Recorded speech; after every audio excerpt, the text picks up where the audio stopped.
नमस्कार, न्यूजशाही न्यूज नेटवर्कमध्ये आपलं स्वागत आहे. आणि नुकत्याच काही दिवसात येऊन टेपलेल्या विधानसभाचं रणधुमाळ हे आता चालू झालेलं आहे. आणि आपण आता राधानगरी तालुक्यातील धामोड खोऱ्यामध्ये आलेलो आहोत आणि आपल्यासोबत माजी सरपंच या ठिकाणी आपल्याला आहेत आणि त्यांचं मत काय आहे आपण त्यांच्याकडून जाणून घेणार आहोत. काय वाटते, विधानसभा कशी यावेळी ठरणार आणि कोण योग्य वाटते?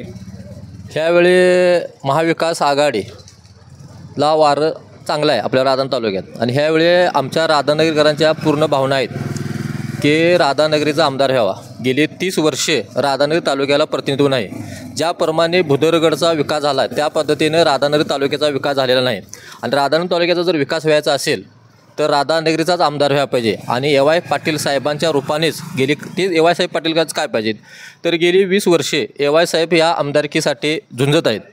गेली 10 वर्षे पक्षांचा आदेश बांधून ते 10 वर्ष थांबलेले आहेत. आणि ह्यावेळी आम्ही सर्व कार्यकर्त्यांनी व जनतेनं ठरवलं आहे ह्यावेळी राधानगरीचा विकास करायचा असेल तर ए.वाय. पाटील साहेबांच्या रूपाने राधानगरीचा आमदार व्हावा अशी आमची पूर्णपणे मनोभाव भावना आहे. प्रकाश आंबेडकर जे विद्यमान आमदार राधानगरी तालुक्याचे आहेत त्यांनी विकास गंगा घरोघरी गावोगावी पोचवली असं अनेक लोकांचं मत आहे. त्याला जर टक्कर द्यायची असेल तर मग त्या ए.वाय. पाटील जे तुमचं नेता आहे तुम्ही असं वाटते की ए.वाय. साहेब आमदार व्हावेत, मग त्यांचं काय शेड्यूल असणार आहे किंवा त्यांचं काय नियोजन असणार आहे आता या विधानसभेला? आम्ही राधानगरीवाल्यांनी ठरवले ह्यावेळी भुदरगडवाल्यांनी सुद्धा आम्ही त्यांचा थोरला भाऊ या नात्यानं आम्हाला तिने आता प्राधान्य द्यावं. तर राधानगरी तालुक्याची 1,70,000 मतं आहेत आणि भुदरगडची 1,30,000 मतं आहेत. 40,000 मताधिक्य राधानगरी तालुक्यात वाढ असतानासुद्धा गेली 30 वर्षे राधानगरी तालुक्याला प्रतिनिधित्व मिळालेलं नाही. आणि पुढचा उमेदवार कोण आहे, विकास काय, प्रत्येकजण आमदार झाल्या प्रत्येकाने विकास करायला लागतो आहे. आणि ते प्रत्येक आमदाराचं कर्तव्यच आहे की ज्यानं ज्या आपल्या खुर्चीवर बसावं त्या खुर्चीचा मान राखून जे निधी येणार तो सर्वसामान्य जनतेपर्यंत पोचवला पाहिजे हे प्रत्येकाचं ध्येय आहे. आणि त्या रूपाने सुद्धा आमचा राधानगरीचा विकास व्हायसाठी ए.वाय. साहेब यांनी उमेदवारी घ्यावी आणि त्यांना सर्व राधानगरी तालुका आम्ही पाठिंबा देऊन राधानगरी तालुक्याचा विकास करण्यासाठी आम्ही सज्ज एवढं बोलतो. ए.वाय. पाटील साहेबांना वेळोवेळी डावललं गेलं त्याबद्दल तुम्हाला काय बोलायचं आहे? राजकारणात कसं असते, काही नेते मंडळींचा आदेश पाळावे लागतात. आपल्यातच जर संघर्ष निर्माण झाला तर आपलीच हानी होते. म्हणून गेली 10 वर्षे ए.वाय. साहेब वरिष्ठ नेत्यांचा आदेश बांधून खुद्द पवारसाहेबांनी मुदालच्या सभेमध्ये जाहीर केलं होतं ए.वाय. साहेब तुम्ही थांबा, तुमचं पुढील वर्षी पुनर्वसन करतो.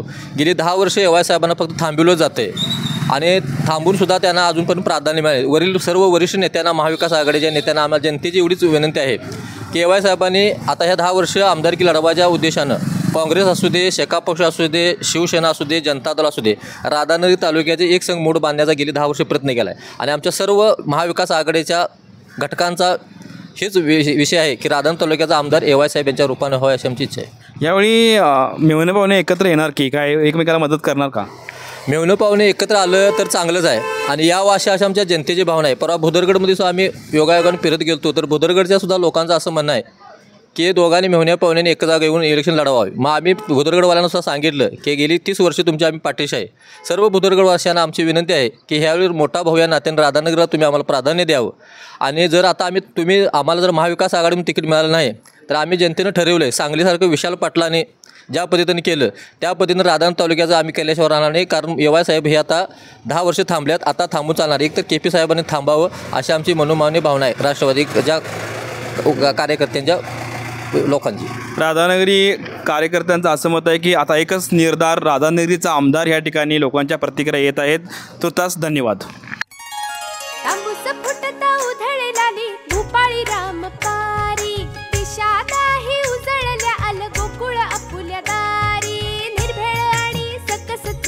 गोकुळ लय भारी चव आहे कोल्हापुरी, गोकुळ लय भारी. गोकुळची दर्जेदार दुग्ध उत्पादने. गोकुळ, अस्सल चव कोल्हापूरची.